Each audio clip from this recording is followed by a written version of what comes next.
अस्सलाम वालेकुम dear students, मेरा नाम है फ़रूक हैदर। उम्मीद करता हूँ सब लोग खैरियत से होंगे। तो बेटा ये हमारा जो लेक्चर सीरीज़ चल रही है कि जो फ़िज़िक्स का नया सिलेबस आया है फर्स्ट ईयर का पंजाब बोर्ड का, तो उसी के बेटा हमारा तसलसल चल रहा है। तो आज के लेक्चर में जो टॉपिक्स हम डिस्कस करने जा रहे हैं तो ये भी उसी तरह है। मैंने बताया था कि वैसे सिंगल आउट टॉपिक तो नहीं इन्होंने किए बट इनका इस्तेमाल किया, तो ये कंसेप्ट हम समझेंगे क्योंकि ये ज़रूरी हैं ताकि आगे हमें समझ आ सके। आसान सी चीज़ें, कोई मुश्किल चीज़ नहीं है। तो स्टार्ट करते हैं। सबसे पहले हमारे पास बेटा आता है आज, वो है जी पैरेलल वेक्टर्स क्या होते हैं।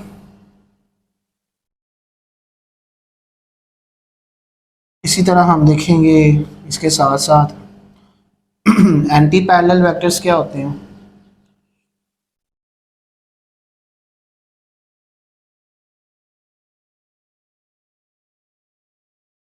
इसके अलावा बेटा हम देखेंगे इक्वल वेक्टर्स क्या होते हैं।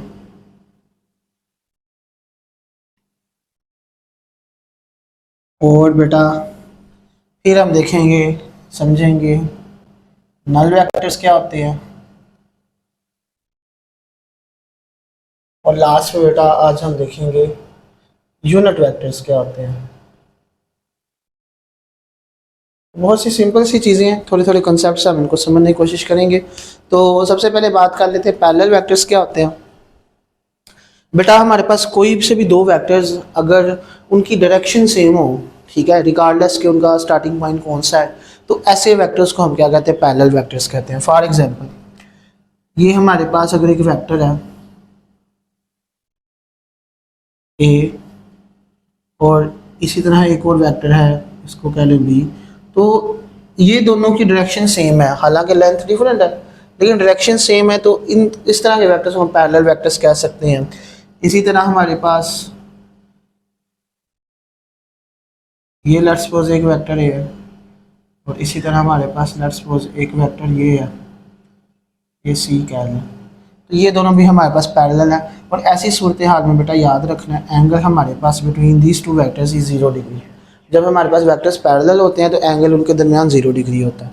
इसके बाद आ जाए एंटी पैरेलल में।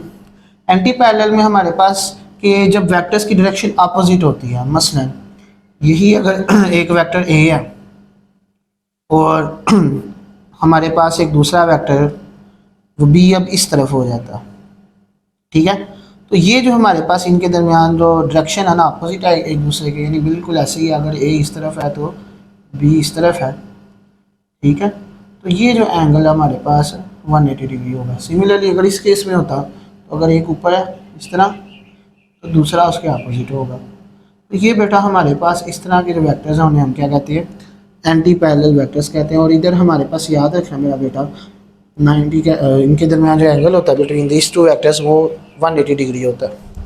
इसी तरह मेरा बेटा हमारे पास नेक्स्ट आते हैं, वो है इक्वल वेक्टर्स। बेटा हम दो वेक्टर्स को इक्वल कह सकते हैं। नंबर वन,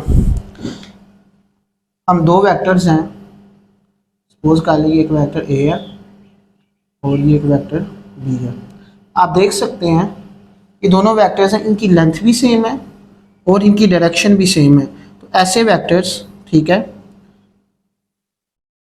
which have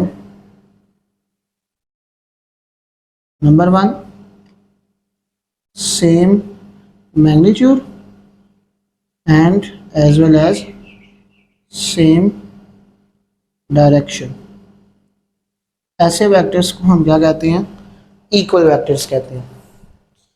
इसके बाद बेटा हम देखते हैं नेक्स्ट हमारे पास आ जाता है नल वेक्टर्स क्या होता है। ये ज़रा कंसेप्ट इसमें थोड़ा समझने वाला है। नल वेक्टर्स हमारे पास बेटा जब हम दो वेक्टर्स को ऐड करें, ठीक है, और उनसे हमें रिजल्टेंट 0 आए, इस तरह भी हमारे पास नल वेक्टर होता है। तो ऐसा vector, a vector whose magnitude is 0 with arbitrary direction, ऐसे वेक्टर्स को हम क्या कहते हैं, नल वेक्टर्स कहते हैं।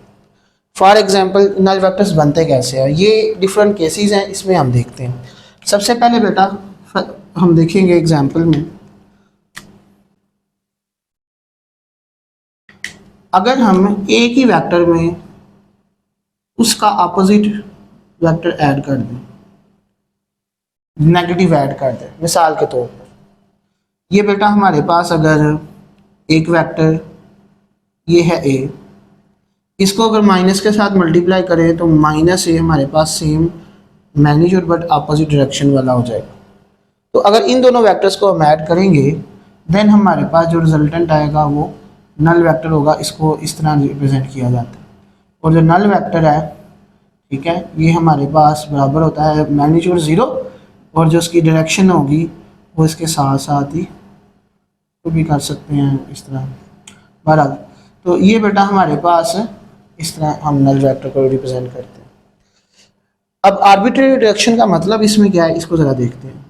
फ़र्ज़ करें ये हमारे पास वेक्टर ए था, इसी में हमने वेक्टर बी माइनस ए इसका नेगेटिव ऐड किया, तो इन दोनों का जो कंबाइन इफेक्ट होगा वो बेसिकली क्या बचेगा, एक एज ए डॉट बचेगा। अब ये डॉट की डायरेक्शन को स्पेसिफिक नहीं है, ये आर्बिट्रेरी है, कहीं भी जा सकती है, क्या इसका मतलब ये है। तो ये बेटा हमारे पास नल वेक्टर को रिप्रेजेंट करता है। तो एक तो इसमें ये था कि अगर हम एक वेक्टर में उसी का नेगेटिव ऐड कर दें तो उनका रिजल्टेंट भी हमारे पास नल वेक्टर आता है। दूसरा इसमें क्या है, दूसरा इसमें मेरा बेटा ये है कि आपके पास हमने जैसे head to tail rule last lecture में देखा था, तो उसमें बेटा हमने सीखा था कि अगर हमारे पास इस तरह हो, लेट्स सपोज हमारे पास है एक वेक्टर ये है ए, दूसरा वेक्टर हमारे पास दिया हुआ है बी, और एक और वेक्टर दिया हुआ है सी। तो जब हम इनको हेड टू टेल रूल की मदद से करेंगे तब क्या होगा, ये रूल ज़रा समझना आपने। तो अब हम करते हैं जी a vector plus b vector plus c. Head to tail rule के मुताबिक what is the first vector, a is the first vector, draw the first vector. तो मैं ड्रा कर देता हूँ जी ए वेक्टर ड्रा कर दिया। नाउ अब हम इसमें वेक्टर बी ड्रा करेंगे, ये वेक्टर बी सच दैट इस तरह कि इस नेक्स्ट वाले वेक्टर की जो टेल है पहले वाले वेक्टर की हेड पे आएगी। तो ये मैं इसको उठा के ऐसे इधर ड्रा कर लेता हूँ, ये हमारे पास वेक्टर बी आ गया। नाउ अब हम क्या करते हैं, अब हम तीसरा वेक्टर सी है उसको इस तरह ड्रा करेंगे, उसकी जो टेल है पहले वाले के हेड पे आ जाए, यानी इससे पहले वाले के हेड पे आए बी के ऊपर। तो ये हमारे पास इस तरह हो जाएगा, ये आ गया हमारे पास वेक्टर सी। अब बेटा देखिए जो हेड टू टेल रूल में हमने एक देखा था कि उसमें हमारे पास इस तरह की सिचुएशन कभी बनी नहीं, यानी जो लास्ट वाला वेक्टर है इसमें सी था, उसकी जो हेड है वो पहले वाले वेक्टर की टेल से खुद ब खुद मिल गया।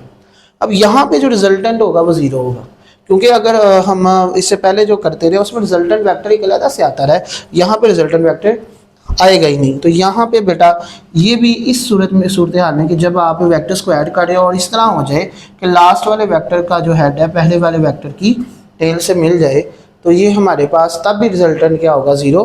तो वो भी हमारे पास यानी नल वेक्टर ही होगा। तो ये हमारे पास इस तरह। अब ये 3 वेक्टर्स के लिए मैंने बनाया, ये 2 वेक्टर्स के लिए आगे यही रूल अप्लाई होगा। 4 वेक्टर्स हों, 5 हों, 6 हों, 7, जितने मर्जी वेक्टर्स हों, रूल यही है कि अगर लास्ट वाले वेक्टर का हेड ये कोइंसाइड कर दे फर्स्ट वाले की टेल के साथ खुद ब खुद, देन ये क्या हो जाएगा, ये हमारे पास नल वेक्टर होगा। नेक्स्ट हमारे पास आता है यूनिट वेक्टर। क्या होता है unit vector? A vector whose magnitude is equals to 1 in a given direction।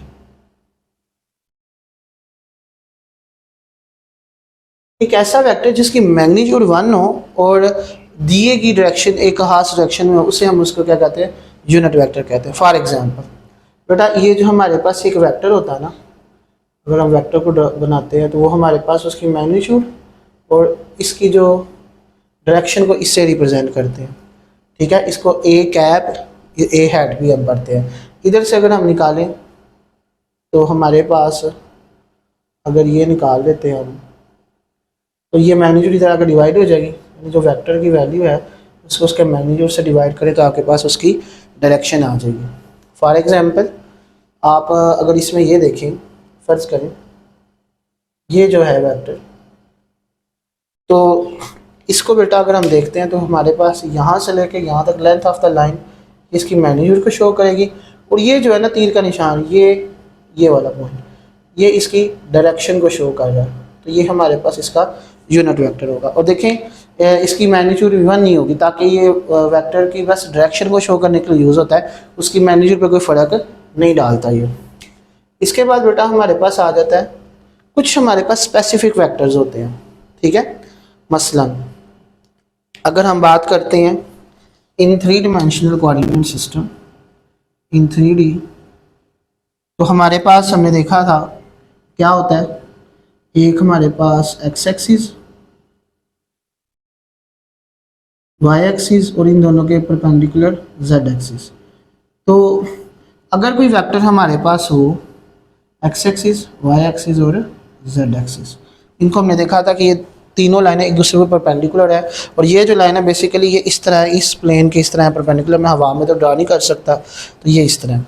अब बेटा अगर हमारे पास कोई वेक्टर अलॉन्ग एक्स एक्सिस हो तो उससे बेटा डायरेक्शन को शो करने के लिए हम यूज़ करेंगे आई, स्मॉल आई हैट।